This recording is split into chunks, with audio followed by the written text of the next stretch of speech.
Em 90 segundos tu não faz nem um miojo, mas eu te ensino as matérias que tu tem até nojo. Então senta aí e começa a quebrar a TP pra ter energia pra tua mente processar e entender que a probabilidade de você ir bem no Enem tá ligada direto aos meus raps também. Então começa com humanas, só sei que nada sei, mas sei que saí da vida e pra história eu entrei. Se o clima esquenta e tua caneta falhou, fica tranquilo, a esfera dela dilatou com calor. Eu sou flúor com oxigênio, dá pra completar, evoluir melhor que o Darwin poderia imaginar. Se tinha uma pedra no caminho, pode crer que eu já chutei absoluto no rap. Eu nasci pra ser rei, criei uma sociedade aos modelos de Durkheim. O mecanismo dela própria é que diz pra onde vai a inspiração. Thomas Edison dizia: é 1% e o restante o trabalho que faz. Então senta o rabo aí que eu vou te ensinar. Sometimes rap is the best way to learn, rapá. Eu não compreendo, pero lo puedo hacer. É só estudar e ouvir as dicas que eu dou pra você. Confere suas respostas e faz tudo com calma. Manda bem na redação, faz do fundo da alma. Esse é o tópico frasal, ainda tem argumentação. E a resposta pra você eu deixei na conclusão. Se tá nervoso, se acalma pra mandar bem.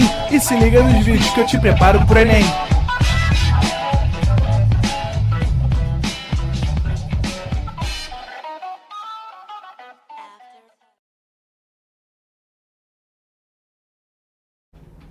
Estamos ao vivo, estamos online. Estamos na régua máxima, hein? Que isso! Muito boa tarde, pró-lacradoras e pró-lacradores do meu coração. Tudo bem com vocês? Por aqui Diego Dias, Gugu, Barbie, Soteudo, quem você quiser. Quero saber como estamos aí deste outro lado da tela, deste Brasil gigantesco. Osmar Jali, pulsante, um beijo pra você, maravilhoso. Seu grande amor Pose fez um... Cara, tu viu o Jogo das Estrelas? O Pose do Rodo meteu um gol lindo que vascaíno nenhum conseguiu meter até hoje. E Ludmilla? Ludmilla o nome, tá? Jogo das Estrelas, Ludmilla foi o nome. Você viu o gol do ex-jogador do Vasco, Amaralzinho? Cara, vamos lá, ex-jogador do Vasco, né? Aquele lance que vocês vão ter sempre saudade do ex. O Vasco vive de passado. A Cele Vasco tá vindo aí. Ah, Cele Vasco, meu Deus. Até porque eu queria te lembrar, Renanzinho, que nós tínhamos feito aqui uma aposta, né? Já 3 semanas, né? Vamos reafirmar essa aposta aqui, quero saber se você tá disposto, né? A ratificá-la, confirmá-la ou retificá-la, caso você queira mudar, né, de placar. A língua portuguesa tá aí ao seu dispor. Você prefere ratificar, confirmar que o Vasco ganhará este clássico, né, entre aspas, já nem pode mais ser chamado de clássico, ou retificar, você quer corrigir o seu placar? Diga pra gente, Renanzinho, domingo, Vasco e Flamengo, 2-1 Flamengo? Não, 2-1 Vasco. 2-1 Vasco, pode anotar 3-0 Flamengo, tá? 3-0 Flamengo pro Dieguinho, Renan 2-1 pro Vasquinho. Vamos ver, terça-feira que vem a semana vai passar rápido, né? Hoje tem Liberta, meu time vai passar em primeiro, tá? Já quero deixar isso claro. A semana vai passar rápida porque sábado tem basquete Flamengo também tá amassando tudo. E domingo, que a galera já tá dizendo, vai pro jogo, não vai pro jogo. Olha aqui um aluno, prof, tô te vendo no Pro Enem, terminou sua aula, partiu maraca. Partiu maraca real, de fato, daqui a pouquinho estarei lá. Então, ó, o Osmar já botou ali no placar, Diego 3-0 Flamengo, Renan 2-1 Vasquinho. Semana que vem a gente troca uma ideia para ver exatamente aqui a nossa vitória do Flamengo. E aí, Renan, eu acho que ao longo do ano a gente pode combinar não só placar, a gente pode combinar prendas. O que vocês acham? Né? Prendas. Aquele que errar o placar, né, pode pagar prendas aqui ao vivo. A galera quer te conhecer, Renan. A galera quer te conhecer. Por que não apostar, né? Se você quiser, na segunda rodada do Brasileiro, a gente pode apostar aqui você vestir a camisa do Flamengo. Que tal? Não tem confiança no próprio time. O cara não quer apostar é porque não tem confiança. Eu me garanto.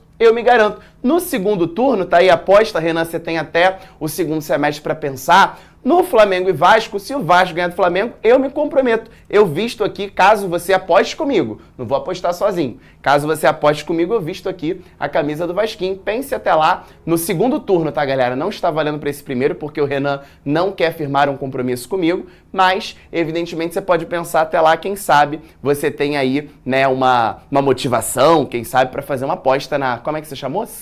Como é que é? Cele Vasco. Perfeito. Muito bom. Galera, vou começar a aula de hoje, já pegaram aqui o bizu, né? um mestre na periferia do capitalismo, Machado de Assis. Como combinamos, hoje a aula é do homem, do brabo. E eu vou começar aqui lendo uma citação de uma americana, uma norte-americana, que viralizou no TikTok. Vocês acompanharam essa loucura, meu Deus do céu? Vocês acompanharam isso? Machado de Assis de novo ressurge, né? Criando aqui uma revolução literária intercontinental, né? E aí, uma norte-americana terminou de ler uma adaptação, uma tradução de Memórias Póstumas de Brás Cubas, e ela diz o seguinte, abre aspas: preciso ter uma conversa com o pessoal do Brasil. Por que não me avisaram antes que este é o melhor livro já escrito? O que vou fazer do resto da minha vida depois que terminá-lo? E ela viraliza, né, no TikTok. Pode falar TikTok? Pode, né? Já tá patrocinando pro Enem. Ela viraliza no TikTok exatamente enaltecendo o grande gênio da nossa literatura, o grande nome da nossa literatura que foi e é eternamente Machado de Assis, tá? Então vamos lá, a aula hoje é sobre ele. Mas essa aula precisa de um resgate da semana passada.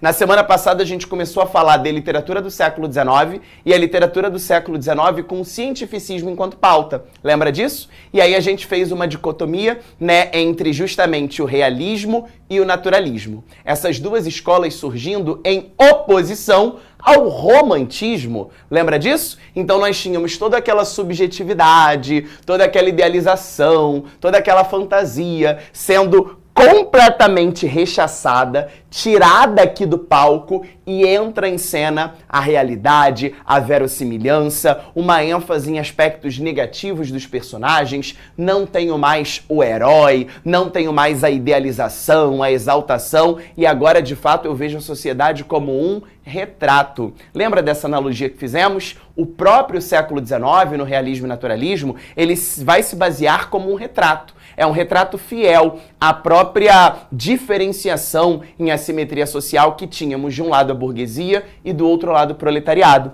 Então, na semana passada, a gente conversou que o realismo se dedicou exatamente às críticas à burguesia, né? Uma classe social vinculada ao interesse, amizade por interesse, tudo em favor do dinheiro, em prol da causa econômica, não é verdade? E o naturalismo, conversamos muito sobre o livro O Cortiço, um clássico da nossa literatura de Luiz Azevedo, falando exatamente sobre a exploração do proletariado.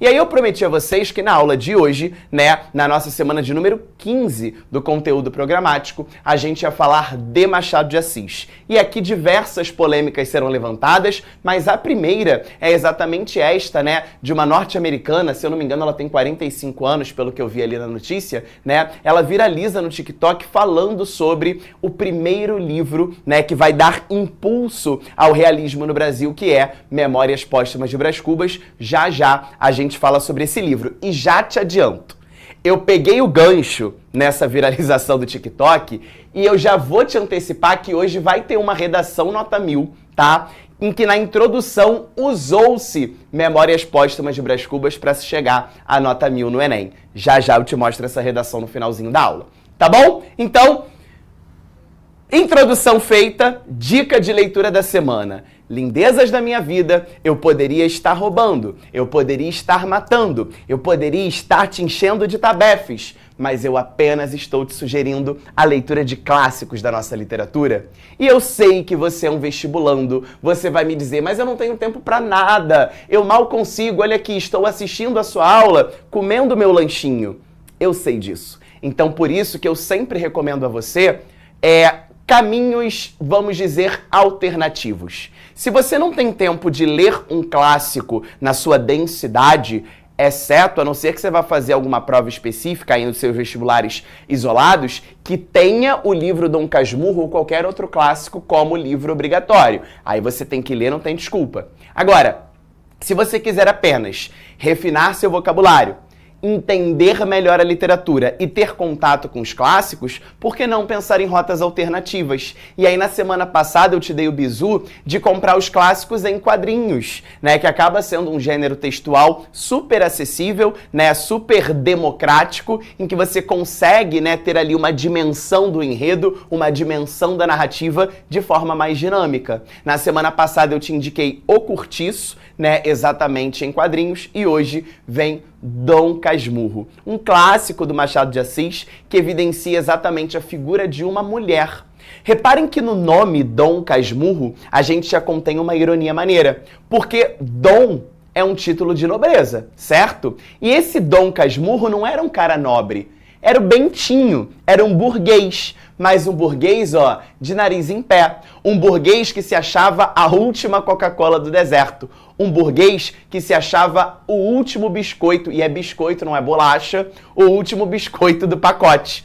Bom, a partir disso, ele não vai achar que ele é apenas um Casmurro ou apenas o Bentinho. Ele vai se achar um dom. Ele coloca a ele um título que não lhe pertence. Então esse livro já começa com uma ironia maneira, né? Exatamente a burguesia tentando alçar um patamar que não lhe pertence, mozinho, ó. Menos. Você não é um dom, mas ele se auto-intitula um Dom Casmurro, né? E nesse livro, a grande personagem não está presente no livro nominalmente falando. Eu costumo dizer nas minhas aulas de Machado de Assis que a grande personagem desse livro é a dúvida. E que dúvida é essa? De uma possível traição.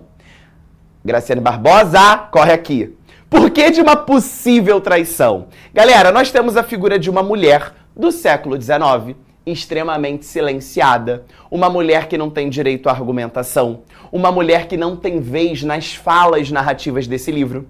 E ela é acusada de adultério. E, meu irmão, não é um adultério qualquer, tipo, a minha mulher ficou com outro cara. Não, não é. Machado de Assis, né? Possivelmente, tá? Possivelmente, porque a gente fica com a dúvida até o final do livro, rolou um triângulo amoroso. Mas se liga, era entre o Dom Casmurro, a Capitu, que era a mulher dele, e, irmão, o melhor amigo do Dom Casmurro.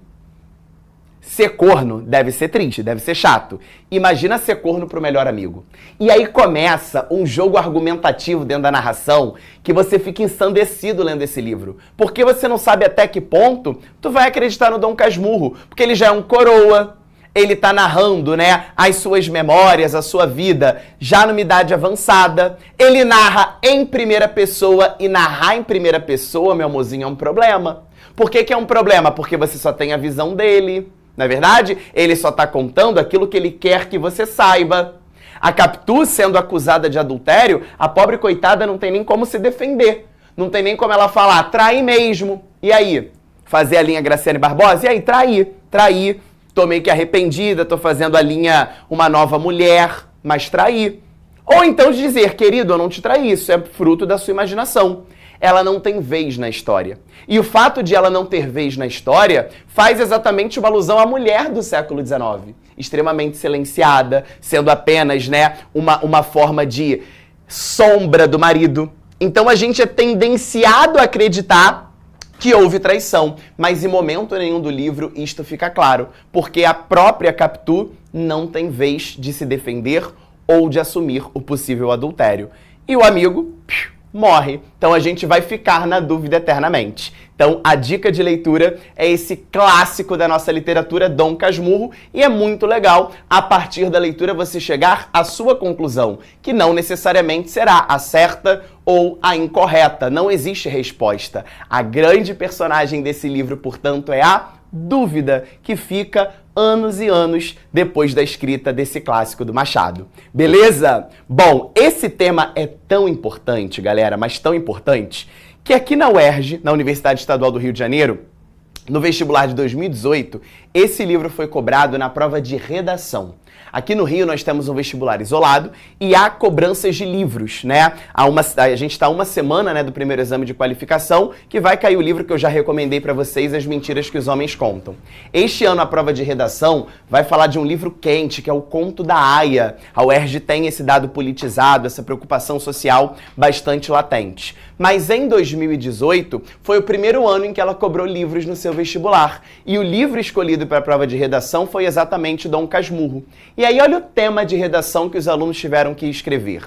A verdade pode ser estabelecida com base em uma única perspectiva? Olha que tema maneiro. Exatamente para você refletir que você está sendo induzido a acreditar que houve traição, porque você só está vendo a versão do próprio Dom Casmurro, do próprio Bentinho, né? Você não tem a visão da mulher, né? A visão da Capitu como pauta ou de assumir o adultério ou como negar, né, essa possível traição. Então olha que tema maneiro, né? A verdade sendo estabelecida com base em uma única perspectiva. Será que isso é verdade? Então esse foi o tema de redação da UERJ e isso mostra como que Machado de Assis ele vai permear todas as áreas do conhecimento. Então fica a dica de leitura para esta semana. Beleza? Bom, acabei fazendo já o nosso TBT, né? Disse que a aula de hoje é um resgate, né, desse momento aqui do século XIX, em que a gente conversou na semana passada sobre realismo e naturalismo. E aí, gente, já começa uma grande polêmica. Alguns professores vão virar para você e dizer: o Machado de Assis é um escritor realista. Outros professores vão dizer: não, eu não posso dizer que o Machado é somente um escritor realista. De onde é que vem tanta polêmica, galera? Vamos lá. Se eu considero a linha, né, literária aqui brasileira, cronologia da literatura, o Machado está inserido exatamente no que a gente convencionou chamar, vindo da Europa e associado ao contexto brasileiro, de realismo. Ou seja, na maior parte dos livros, né, das obras de Machado, a gente vê uma crítica à estrutura burguesa, à hipocrisia, a temas como vaidade, ambição, amizade por interesse. Então, tematicamente, a gente pode associar a maior parte das obras do Machado ao realismo. Show de bola! Mas literatura, linguagens, língua, não é uma ciência exata. A gente sempre está repensando e refletindo sobre o processo da escrita. Então nós temos várias vertentes, vários pesquisadores, vários cientistas da literatura que acreditam que o Machado não é somente um escritor realista, mas ele vai além. É como se eu olhasse para essa linha do tempo e não conseguisse enquadrar o Machado somente em uma dessas gavetas, como a gente faz, por exemplo, com Gregório de Matos. Gregório de Matos vai para o Barroco, Clarice Lispector vai para o Modernismo, Cruz e Souza vai para o Simbolismo, Álvares de Azevedo vai para o Romantismo. Dado o tamanho, a grandeza do Machado de Assis, eu não poderia pegar o nome Machado de Assis e colocar aqui apenas numa gavetinha, porque ele é o grande gênio da nossa literatura. Ele é o maior nome da nossa literatura. E por essa razão ele não mereceria apenas um enquadramento em uma escola literária. Ele só é tão brabo, é tão... eu ia falar um palavrão aqui. Ele é tão soda que realmente nós teríamos o Machado de Assis como uma grande escola literária só dele. Só dele. Beleza? Bom, então vem aí exatamente essa questão dual. Ao mesmo tempo que eu tenho uma filiação à escola realista, eu não consigo colocá-lo apenas em uma escola literária. Isso é um papo acadêmico, né? Mas é importante você saber para você não fechar o Machado somente em uma questão. Tá legal? E o Machado, galera, é uma história de superação. Inclusive, vocês vão ver em várias questões, em vários documentários, em vários acervos sobre o Machado de Assis, o que a gente chama de embranquecimento. Lindezas, Machado de Assis era um cara pobre e preto, marginalizado, nasceu no morro, numa comunidade aqui no Rio de Janeiro, no Morro do Livramento, que fica ali no centro da cidade. Então, evidentemente, era um menino que tinha tudo para ser qualquer coisa, menos membro da Academia Brasileira de Letras, menos o grande escritor da nossa literatura, dado o nosso país completamente segregador, racista, preconceituoso, né, que vai olhar para as discrepâncias sociais e vai entender que ali existe um fator de limitação. E Machado de Assis rompe todas essas adversidades, né, e se torna, como a gente falou no início da aula, o grande nome da nossa literatura. Muitas questões do Enem trazem a biografia do Machado de Assis, tá? E isso é bastante relevante. Bom, vamos ver o que a galera tá... A galera tá bombando ali no chat hoje, assim que eu gosto de participação, eu fico feliz à beça. Emanuel, vou ler, prof. Já está na minha lista. Agora estou lendo Quarto de Despejo. Emanuel, que bom que as minhas dicas estão fazendo sentido para você. E esse livro da Carolina Maria de Jesus faz total sentido, né? Quando a gente pensa exatamente na estrutura do vestibular. É um livro que tem repertório social para vários temas, né? Para redação e principalmente é um livro que muda a nossa vida. Alguém perguntou ali em cima se Machado de Assis cai no Enem. Deixa eu ver.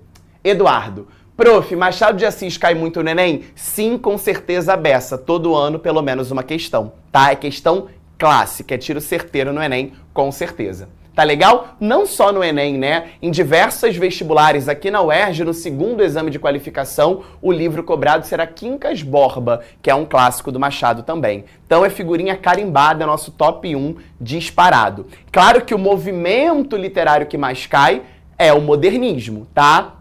As tendências contemporâneas, como movimento, de fato, modernismo e tendências contemporâneas. Mas como escritor, todo ano ele aparece lá na sua prova. Tá legal?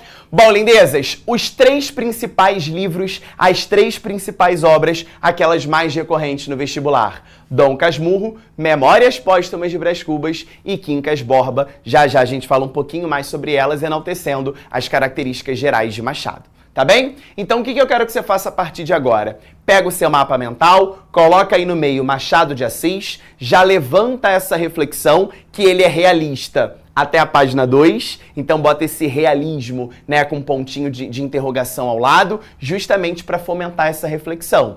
Ele é, né, um escritor de tendências realistas, mas não somente de tendências realistas, tá bom? Um grande paralelo que a gente pode fazer é o seguinte: no realismo, a maior parte das obras são escritas em terceira pessoa, né? Um narrador observador, um narrador onisciente. Mas em Machado, a gente tem primordialmente o uso de quê? Da primeira pessoa. Acabei de falar do Dom Casmurro, contando a sua própria história, de Memórias Póstumas de Brás Cubas contando a sua própria história. Então já temos aqui uma grande diferença entre o realismo e Machado de Assis. As tendências temáticas se aproximam, mas o estilo da escrita acaba sendo um pouquinho diferente. Basta a gente ver esse exemplo, né? No realismo, majoritariamente as obras estão em terceira pessoa, alternando narrador onisciente e observador, e em Machado, majoritariamente percebe-se o uso da primeira pessoa. Tá legal? Sigamos! Vamos lá, vamos colocar então aí no seu mapa mental, vamos listar essas principais características que a gente foi comentando em Machado de Assis. Primeiro ponto, retrato da burguesia. Faça aquela dicotomia aí do século XIX, de um lado burguesia, do outro lado proletariado. Machado resolve criticar a burguesia, classe social que refletia dinheiro e poder, muitas vezes pela hipocrisia. É uma palavra que geralmente aparece nos gabaritos quando Machado de Assis é foco da questão. A hipocrisia social, a hipocrisia da burguesia. Visão realista, percepção negativa e pessimista das personagens. Eu tenho uma retirada daquela idealização, daquela subjetividade, de colocar meu personagem como um herói na minha narrativa. Isso fica para trás, tá? É muito importante você lembrar que o realismo é uma tendência oposta, contrária ao romantismo. Então todas aquelas tendências de evasão, escapismo, subjetividade, expressividade, né, colocar o personagem como herói nacional, esquece. Agora eu vou ter o foco na psicanálise desse personagem. Eu vou observar o dado mais negativo que ele tem e colocar isso como condição da sua própria existência. Olha os temas frequentes: ambição, vaidade, inveja, futilidade. Essa palavra me ganha muito para Machado. Hipocrisia. Suave? Então não tem como eu ter uma visão subjetiva. É uma visão da realidade social. E aí isso está muito relacionado à figura da mulher. Eu acabei de te dizer que possivelmente a Capitu cometera um adultério com um amigo do cara. Então eu tô deixando de lado aquela figura feminina da idealização, aquela figura feminina angelical. Esquece! A mulher não é mais uma virgem, não é mais o retrato de uma criança, não é mais inacessível. E ela ganha um contorno mais específico. Uma mulher dissimulada, dominadora, enganadora, que provoca o adultério, o triângulo amoroso. Então nós temos uma visão completamente diferente da mulher romântica para a mulher machadiana. Tudo bem? Sigamos. Narrativa dinâmica. A gente percebe que no livro do Machado de Assis, tudo acontece ao mesmo tempo. Porque já que é uma história de cunho realista, o que prevalece pra gente é uma tentativa de assegurar a verossimilhança. Lembra dessa palavra? O que significa verossimilhança? É uma tentativa de se aproximar à realidade narrada. Então, quanto mais detalhes, quanto mais minuciosa for a minha história, mais verossímil ela é. Tudo bem? Então isso está muito associado ao gosto pelo detalhe, nessa sondagem psicológica dos personagens, de escrever minuciosamente as características dessas personagens, enfocando sobretudo nas características negativas, gera para essa narrativa uma dinamicidade e uma verossimilhança. Tudo bem? Geralmente, o narrador é personagem, o foco narrativo está em primeira pessoa. O que é foco narrativo? Foco narrativo é exatamente a percepção do narrador, que está em primeira pessoa. Ou primeira pessoa do singular, eu, ou primeira pessoa do plural, nós. E existe um contraste, isso me chama muito a atenção, tá? Geralmente as questões do Enem, elas dialogam sobre um possível contraste entre a essência e a aparência. Um ponto, né, de ligação entre essa literatura realista, tanto na Europa quanto no Brasil.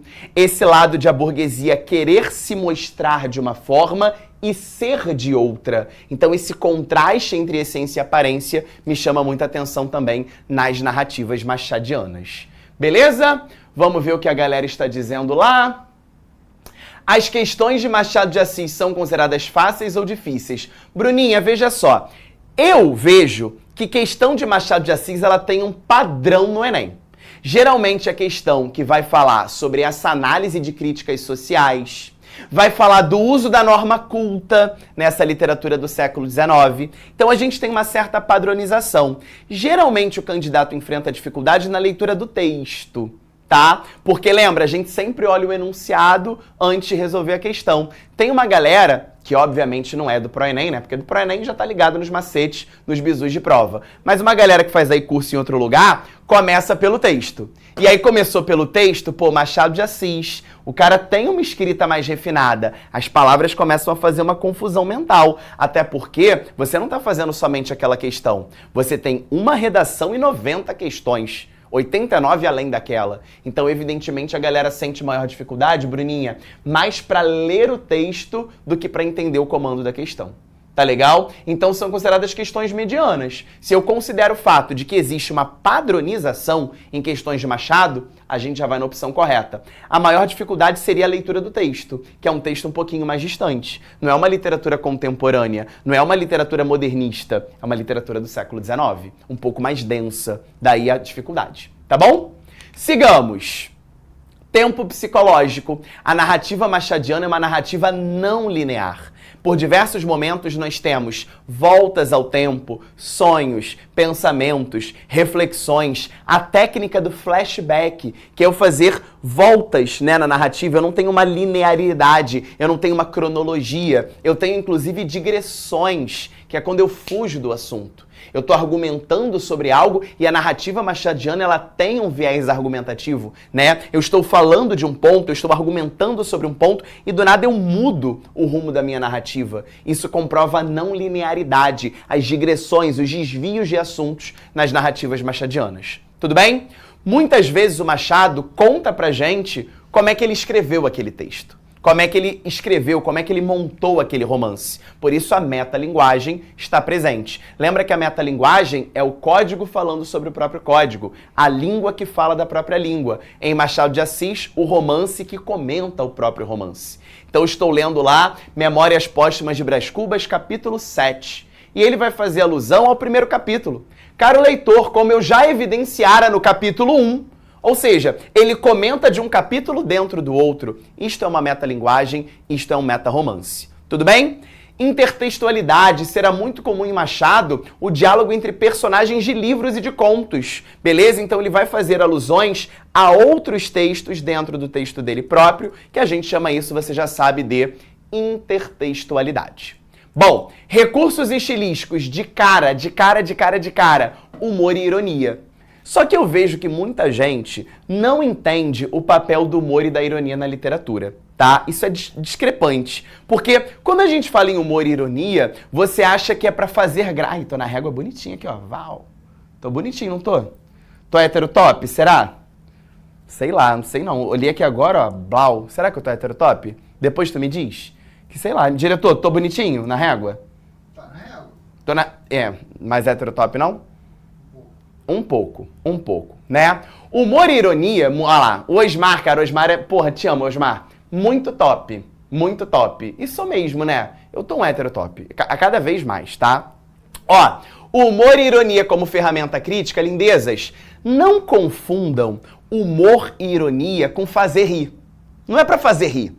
É pra criticar a sociedade em que a gente vive. O livro agora da UERJ, né, que eu comentei com vocês desde o início do ano, As Mentiras que os Homens Contam, não é pra rir. É pra criticar a estrutura machista, homofóbica, misógina, violenta da sociedade. Então, quando na literatura a gente fala de humor e ironia, não confunda com stand-up comedy. Não é pra rir, é justamente uma ferramenta de crítica à sociedade em que a gente vive. Tá legal? Sigamos. Uso da norma culta. Olha aí, Bruninha, você tinha me perguntado. Muitas vezes, a questão do Enem pega o Machado só para falar do uso da norma padrão, o uso da norma culta dentro do texto literário, que não deixa de ser um recurso, tá? Função apelativa ou conativa, esses diálogos com o leitor. Caro leitor, como eu já te avisara. Caro leitor, você parece estar cansado de ler a narrativa. Então esse diálogo, né, com o leitor serve para chamar a atenção, serve para tornar esse leitor um certo copartícipe. Anota essa palavra, um certo copartícipe do processo da narrativa, né? Existe uma conversa, um tom de diálogo com esse leitor. E a temática da amizade, como eu te disse, muitas vezes pauta de interesse e não de afeto. Beleza, beleza? Então, essas são as principais características machadianas. Como eu te prometi, vou cumprir. Pintou o milzão na tela, é sinal que tem dica de redação. Olha que coisa linda! Peguei aqui um tema distante, longe, um tema do Enem de 2016, mas que infelizmente persiste na sociedade. Olha que tema interessante, caminhos para combater a intolerância religiosa no Brasil. Reparem o que esta aluna ou este aluno fez para chegar à nota 1000 no Enem de 2026. Eu só tenho uma ressalva. Em 2016, deixa eu pegar minha água aqui rapidinho. Bem heterotop. Em 2016, havia uma predisposição a colocar título na redação. E o título dessa aluna ou desse aluno, desse candidato, foi Orgulho Machadiano. Hoje, você sabe que isso caiu por terra, né? As bancas mudam, as correções se alteram. Hoje, a atual banca corretora é o Sebrasp. Falamos muito dela no nosso aulão de redação, né? E o Sebrasp, evidentemente, não liga para título. O título é opcional no Enem e eu sugiro que você nem coloque, tá? Eu sugiro que você nem coloque. Mas em 2016, teve uma redação babado em que o título foi Orgulho Machadiano. Olha o que o aluno fez, se liga. Olha que introdução babadeira. O tema era intolerância religiosa. Lembra dos 3 passos da introdução? Contextualização, realidade brasileira odierna e a tese por antecipação argumentativa. Olha que lindo que ficou. Orgulho Machadiano. Brás Cubas, o defunto autor de Machado de Assis, defunto autor porque o cara morre e renasce na forma de escritor. Esse livro que viralizou lá da norte-americana no TikTok. Brás Cubas, o defunto autor de Machado de Assis, diz em suas memórias póstumas que não teve filhos e não transmitiu a nenhuma criatura o legado da nossa miséria. Isso de fato está no livro, né? O Brás Cubas diz que ele não quis ter filhos porque o Brasil está num contexto tão hostil, num contexto tão adverso, que ele não queria transmitir ao filho dele o legado dessa miséria, o legado desse contexto hostil. Então esse aluno pega essa base literária e vem para a redação. Talvez hoje ele percebesse acertada a sua decisão. A postura de muitos brasileiros frente à intolerância religiosa é uma das faces mais perversas de uma sociedade em desenvolvimento. Com isso, surge a problemática do preconceito religioso, que persiste intrinsecamente ligado à realidade do país, seja pela argumento 1, insuficiência das leis, seja pela argumento 2, lenta mudança de mentalidade social. Introdução excelente, uma vez que eu parto de um repertório sociocultural, mais uma vez da literatura, articulo ao tema e à realidade brasileira e evidencio no terceiro e último período da minha introdução os dois argumentos. A1, insuficiência das leis. A2, lenta mudança de mentalidade social. Lindezas, nada me tira da cabeça que aqui nós tínhamos uma introdução pronta. Por que isso? Eu acho que é muita ingenuidade minha achar que o aluno foi fazer a prova e assim que ele viu o tema de redação, ele, uau, dá para usar Memórias Póstumas de Brás Cubas aqui. Não sejamos ingênuos. Reparem que aqui havia uma estrutura pronta e ele encaixou o tema de redação articulando muito bem. Não adianta você me levar um caveirão para a prova sem saber articular, porque você vai meter os pés pelas mãos. Neste caso, ele conseguiu articular o fato de que Brás Cubas não quis ter filhos para não transmitir ao filho dele o problema da redação. Quer ver um exemplo? Eu vou pegar a mesma base de introdução e vou jogar aqui, por exemplo, o problema do racismo estrutural no Brasil. Tá? O tema da redação foi, se liga,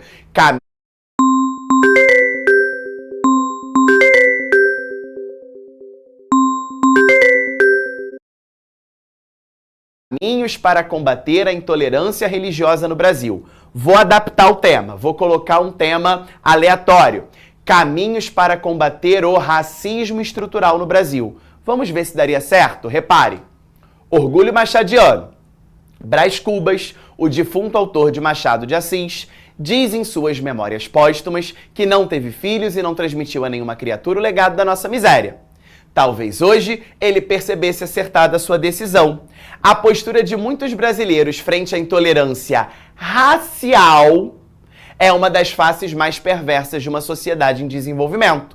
Com isso, surge a problemática do racismo estrutural, ou alguma coisa relacionada a ele, que persiste intrinsecamente ligado à realidade do país, seja pela insuficiência de leis, seja pela lenta mudança de mentalidade social. Eu não posso ser ingênuo em acreditar que o aluno chegou no dia da prova e falou, uau, intolerância religiosa, vou usar Machado de Assis. Não foi isso que aconteceu, mas ele soube pegar uma base muito sólida de repertório sociocultural e articular ao tema do ano. A articulação é a grande sacada para você chegar à nota 1000. E ele ainda tinha aquela frase de efeito cíclica, né? Lá na linha 30 da redação, você já chorando, passando a limpo a 30ª linha, ele resgatava esse repertório. Lembra disso? Olha o que ele diz. Assim, lá na linha 30, veio, né? A1, desenvolveu insuficiência das leis. A2, desenvolveu lenta mudança de mentalidade social. Retomou a tese, escreveu as propostas de intervenção e veio com a frase de efeito cíclica. Olha que luxo, olha que babado. Assim poder-se-á transformar o Brasil em um país desenvolvido socialmente e criar um legado de que Brás Cubas pudesse se orgulhar. Ai, que coisa linda! Então eu estou trazendo um orgulho, né, perpetuando o orgulho de Brás Cubas depois das minhas propostas de intervenção. Isso aqui é escrever um texto com base em repertório sociocultural literário, o que traz pra gente, com certeza, a nota mais braba que você pode atingir, que é o 1000zão na prova de redação, usando a própria literatura. Tá legal? Bom, vamos ao mapa mental, meu director. Como é que é? Vice? Celevasco. Eu vou levar esse nome pro resto da minha vida, gente. Celevasco. Olha só, tô chegando aqui pro ladinho para você tirar o print do nosso mapa mental da aula de hoje. Já dá seu printzão aí e vamos ver o que não pode faltar no seu mapa mental. Colocou lá Machado de Assis gigantesco na sua folha e aí, ó, vem uma primeira reflexão. Realismo, interrogação, justamente por o nosso primeiro rolê. Será que de fato ele foi um escritor realista somente? E aí a gente tem aquela dupla versão, né? Alguns teóricos acreditam que sim, Outros pensam que ele foi além, como se Machado pudesse inaugurar por si só uma vertente, uma escola literária. Tudo bem? 3 principais livros: Memórias Póstumas de Brás Cubas, este que viralizou e dá o pontapé inicial ao realismo no Brasil, tá? É a obra mais cobrada no vestibular quando o assunto é Machado. Dom Casmurro e Quincas Borba. Se você é do Rio de Janeiro, lembre que Quincas Borba está associado ao seu segundo exame de qualificação. Espero que você não precise fazê-lo, né? Inclusive, já quero desejar aí boa sorte a todos do Rio de Janeiro que vão fazer a prova da UERJ no próximo final de semana. Meu coração está com vocês, né? Aproveitem esse livro aí muito tranquilo do Luiz Fernando Veríssimo, As Mentiras que os Homens Contam, que é um livro muito divertido, pegando esse humor e essa ironia que a gente comentou hoje na base machadiana para refletir a sociedade em que a gente vive. Aproveitem, eu tenho certeza de que vocês vão tirar o conceito A, né, na UERJ, mas lembra que um conceito não te define. Se você tiver que fazer o segundo exame de qualificação, Quincas Borba é o livro de Machado para o seu segundo aqui. Tá legal? O que não pode faltar em Machado de Assis, galera? São diversas as características. A lista, né, de características machadianas, pô, uma lista infinita, mas a gente resumiu aqui as principais, as que mais caem em prova, tá? Então olha lá. Retrato da burguesia, sobretudo naquelas temáticas de futilidade, vaidade, amizade por interesse. A gente consegue resumir esse rolê em essência versus aparência. Suave? Visão realista e negativa das personagens, sobretudo na figura da mulher, que aparece, né, exatamente como uma figura oposta à mulher romântica, sobretudo aquela de segunda fase, né, a fase de Álvares de Azevedo, a ultra-romântica mal do século. A mulher agora é oposta, né, ela é uma mulher realmente realista, negativa, né, a visão, o foco é uma visão negativa da mulher e não mais idealizada. Narrativa dinâmica, verossimilhança, muitos detalhes, muitas descrições, o que acaba comprovando a noção de realidade que eu tenho dentro de uma obra. Narrador personagem, com foco narrativo em primeira pessoa, e aí a gente conversou, né, justamente dessa dicotomia, uma vez que o realismo muitas vezes apresenta suas obras em terceira pessoa, narradores, observadores ou oniscientes, e em Machado a gente vê uma predominância, não é sempre, tá? Você não vai achar que isso aqui é sempre. Você pode achar sim o livro do Machado em terceira pessoa, mas na maior parte dos casos, narrador personagem, foco narrativo em primeira pessoa, geralmente do singular. Tempo psicológico marcado por flashbacks e digressões. Digressão lembra que é a fuga do assunto, né, o desvio do assunto. Metalinguagem ou metarromance, quando a história fala dela mesma. Intertextualidade, diálogo com o leitor, contribuindo para a função apelativa ou conativa. E humor e a ironia como ferramentas de crítica à sociedade. Então tira o seu printzão, você querendo mandar o seu mapa mental ou me marcar lá no Insta, que eu gosto de um biscoito. Vocês não me dão um biscoito há um tempo, hein? Isso é homofobia, querendo fazer seu mapa mental e me marcar lá, ou tirar uma fotinho comigo e marcar o Pro. Eu sempre fico muito feliz, beleza? E esse é o mapa mental daquilo que não pode faltar em Machado de Assis. Beleza, beleza? Bom, deixa eu te contar uma coisa. Vamos ter, obviamente, daqui a poucas semanas, uma semana só de exercício. E aí, como prometido, a gente vai ter uma bateria de exercícios dessa literatura do século XIX. A gente vai trazer exercícios do realismo, do naturalismo e de outras escolas que nós vamos estudar, como a de semana que vem, que é o parnasianismo no Brasil. Tudo bem? Então, hoje eu não vou resolver as questões porque eu preferi olhar para a redação e te mostrar mais uma vez que a literatura é um caminho incrível de repertório sociocultural, mas esteja certo de que na nossa aula de exercícios a gente vai pegar bem essa literatura do século XIX, sobretudo a literatura machadiana, realista e naturalista. Tá bom? Um beijo muito grande, fiquem com Deus e hoje 3-0 Mengão, vapo pra gente passar em primeiro na Libertadores, não é segredo. Beijo! Assista nossas aulas a hora que você quiser. Vem com o Pro, o cursinho online que mais aprova no Enem. Assine em proenem.com.br.